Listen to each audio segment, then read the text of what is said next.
এখন সাধারণত প্রত্যেকটি মহিলা বা পুরুষের চুল পড়তে দেখা যায়, কিন্তু এই চুল পড়ার আসল কারণ কিছু জানেন কি? তাহলে ভিডিওটি মন দিয়ে দেখুন এবং ভিডিওতে লাইক করতে ভুলবেন না। চুল পড়ার 7টি কারণ রয়েছে, যেমন খাবারে আয়রন, ভিটামিন ডি, প্রোটিন বা অন্যান্য খনিজের অভাবে চুল পড়তে দেখা যায়। গর্ভাবস্থা বা থাইরয়েড সমস্যা বা অন্যান্য হরমোনের ভারসাম্যহীনতা চুল পড়ার কারণ হতে পারে। অতিরিক্ত মানসিক চাপ চুলের বৃদ্ধিচক্রকে ব্যাহত করে এবং চুল পড়া বাড়িয়ে দেয়।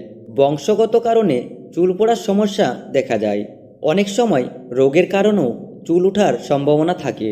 কেমোথেরাপির মতো কিছু ওষুধ চুল পড়ার কারণ হতে পারে।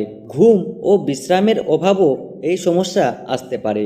রাসায়নিকযুক্ত প্রসাধনী বা চুলের অতিরিক্ত স্টাইল করার কারণেও চুল পড়ে।